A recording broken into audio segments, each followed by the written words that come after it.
Hello everyone, आज के इस YouTube वीडियो में हम लोग जीव विज्ञान के पाठ्यक्रम के बारे में देखते हैं। आइए देखते हैं। कक्षा 12 जीव विज्ञान का पाठ्यक्रम जो बोर्ड ने निर्धारित किया है 5 इकाइयों में बटा है। पहली इकाई जनन है, जिसके लिए निर्धारित अंक 14 है। बोर्ड की परीक्षा में प्रथम इकाई से 14 अंकों के प्रश्न पूछे जाएंगे। दूसरी इकाई आपकी आनुवंशिकी और विकास है। इस इकाई से 18 अंक के प्रश्न पूछे जाएंगे। तीसरी इकाई जीव विज्ञान और मानव कल्याण है। इस इकाई से 14 अंकों के प्रश्न पूछे जाएंगे।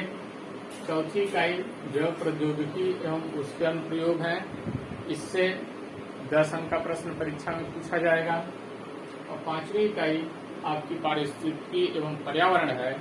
इस इकाई से 14 अंक के प्रश्न पूछे जाएंगे। इस प्रकार आप देखें कि पहली इकाई, तीसरी इकाई एवं पांचवी इकाई से 14 अंक, दूसरी इकाई से 18 अंक तथा चौथी इकाई से 10 अंक, कुल मिलाकर के 70 अंकों की आपकी सैद्धांतिक परीक्षा होगी तथा 30 नंबर की प्रयोगात्मक परीक्षा होगी जो आपके विद्यालय में संपन्न होगी।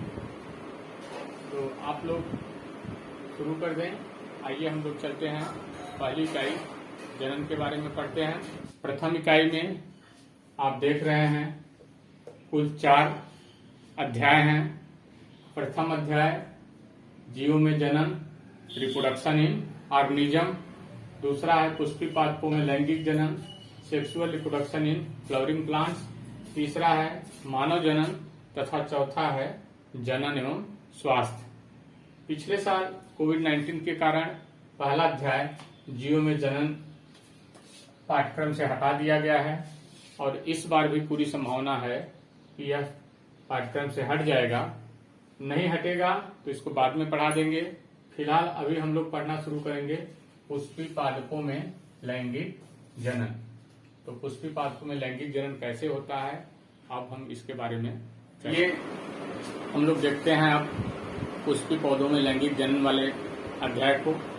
पुष्पी पौधों में लैंगिक जनन, इसका मतलब कि कुछ ऐसे भी पौधे होते हैं जिनमें पुष्प नहीं पाए जाते हैं।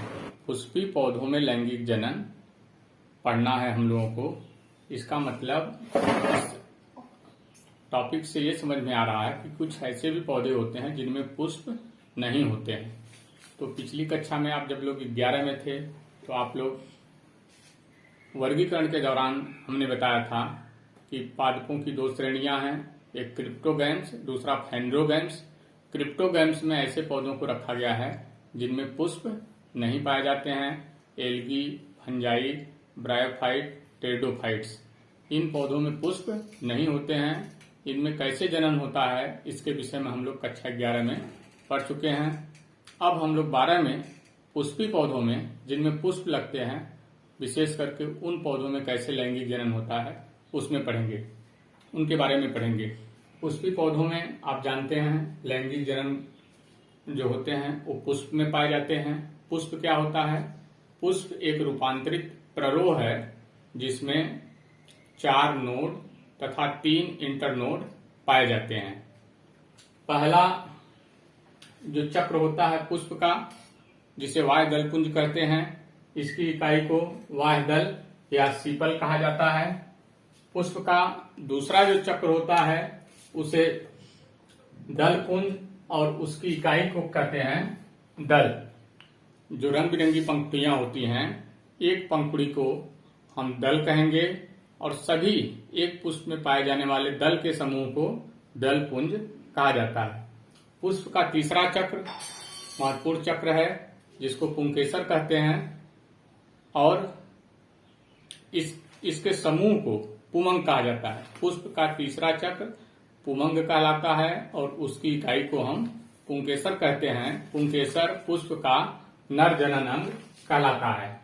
ये आपका पुमंग है जिसमें ऊपर का फूला हुआ भाग परागकोश कहलाता है और इसकी डंठल को हम फिलामेंट कहते हैं। चौथा चक्र पुष्प का जो बेहद महत्वपूर्ण है वह है जायांग और उसकी इकाई को हम कार्पेल या अंडक करते हैं। यह स्त्री केसर कहलाता है। चौथा चक्र जो मादा जनन अंग की भांति कार्य करता है। एक प्रारूपिक पुष्प का लॉन्गिट्यूडिनल सेक्शन का यह चित्र है। इस चित्र के माध्यम से आप बाह्य दलपुंज, पुमंग तथा जायांग के बारे में समझ गए हैं। पुमंग नर जनन अंग की भांति कार्य करता है और जायांग मादा जनन अंग की भांति कार्य करता है। अब हम बारी बारी से पुमंग और जायांग के बारे में विस्तृत अध्ययन करेंगे।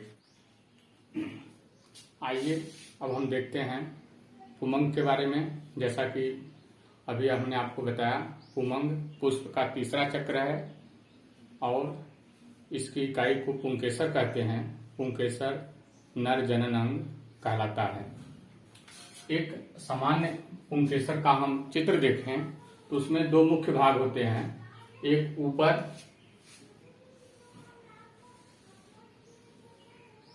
परागकोश होता है जिसमें परागकण भरे होते हैं और इसका जो डंठल होता है उसको पुतंतु या फिलामेंट कहा जाता है। अगर हम एक परिपक्व परागकोश का अनुप्रस्थ काट काटें तो हमें इसके अंदर 2 पालियां तथा 4 चैम्बर दिखाई देते हैं। इन चारों चैम्बर को हम पॉलन सैक, परागधानी या परागकोश कहते हैं। इसी के अंदर परागकण भरे होते हैं। परागकणों को पॉलन ग्रेन्स या माइक्रोस्पोर कहा जाता है। परागधानी को पॉलन सैक या माइक्रोस्पोरेंजियम भी कहा जाता है। आप जानते रहिए, पॉलन सैक बराबर माइक्रोस्पोरेंजियम, पॉलन ग्रेन्स बराबर माइक्रोस्पोर्स। कभी कभी पॉलन सैक न लिख करके माइक्रोस्पोरेंजियम लिख देता है, तो दोनों का मतलब एक ही है। कभी कभी कॉम्पिटिटिव एग्जाम में इस तरीके का प्रश्न पूछ भी लेता है, तो इसे आप दिमाग में रखेंगे। अब हम लोग इसके आगे देखते हैं कैसे परागकणों का विकास होता है। लघु बीजाणु जनन के बारे में अध्ययन करेंगे। अगली हेडिंग लघु बीजाणु जनन।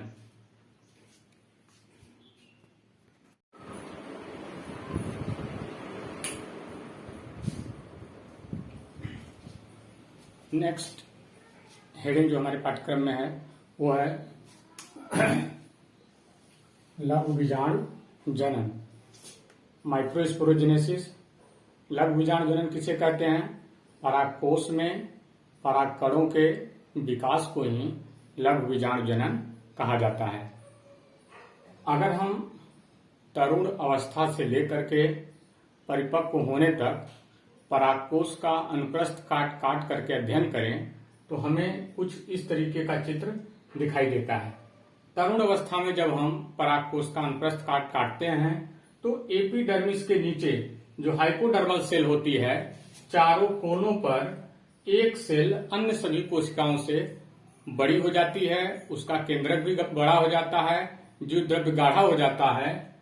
इन कोशिकाओं को कहा जाता है आर्कीस्पोरियल सेल। क्या कहा जाता है? आर्कीस्पोरियल सेल। आगे चल करके इस आर्कीस्पोरियल सेल में पेरिक्लाइनल डिवीजन होता है। पेरिक्लाइनल डिवीजन का मतलब इस प्रकार से विभाजन होता है कि एक कोशिका बाहर की तरफ बनती है तथा एक कोशिका अंदर की तरफ। बाहर की ओर बनने वाली जो कोशिका होती है वो प्राइमरी पैराइटल सेल, प्राथमिक भित्तीय कोशा। अंदर की तरफ जो कोशिका बनती है उसको कहते हैं प्राइमरी स्पोरोजिनस सेल, प्राथमिक जनन कोशा। इसके बाद प्राइमरी पैराइटल सेल में कई विभाजन होता है। विभाजन के फलस्वरूप एपिडर्मिस, इंडोथ्रीसियम, मिडिल लेयर तथा टेपिटम। तो प्राइमरी पैराइटल सेल से इंडोथ्रीसियम, मिडिल लेयर और टेपिटम का निर्माण होता है, जबकि प्राइमरी स्पोरोजिनस सेल से आगे चल करके माइक्रोस्पोर मदर सेल का विकास होता है। इंडोथ्रीसियम परागकोश के परिपक्व होने के बाद स्फुटन में मदद करता है। टेपिटम की कोशिकाएं मल्टीन्यूक्लिएट होती हैं, इनमें एक से अधिक केंद्रक पाया जाता है। प्राय कभी कभी पूछ देता है कॉम्पिटिटिव एग्जाम में कि निम्नलिखित में से किन में एक से अधिक केंद्रक पाया जाता है। तो आप ध्यान में रखेंगे कि टेपिटम की कोशिकाओं में एक से अधिक केंद्रक पाया जाता है। और टेपिटम का मुख्य कार्य क्या है? विकसित हो रहे परागकणों के पोषण में मदद करता है। एंडोथीसियम परिपक्व परागकोश के स्फुटन में, जबकि टेपिटम परागकणों के न्यूट्रिशन में मदद करता है। आगे चल करके माइक्रोस्पोर मदर सेल में अर्धसूत्री विभाजन होता है और एक माइक्रोस्पोर मदर सेल से 4 लघु बीजाणु 4 परागकणों का निर्माण होता है। तो फिलहाल अभी आज आप लोग इतना ही इस टॉपिक में देखेंगे। अब हम लोग देखते हैं लघु बीजाणु के बारे में। लघु बीजाणुओं को परागकण भी कहा जाता है, माइक्रोस्पोर या पोलन ग्रेन्स। अगर हम एक माइक्रोस्पोर का चित्र देखें ध्यान से ब्लैक बोर्ड पर,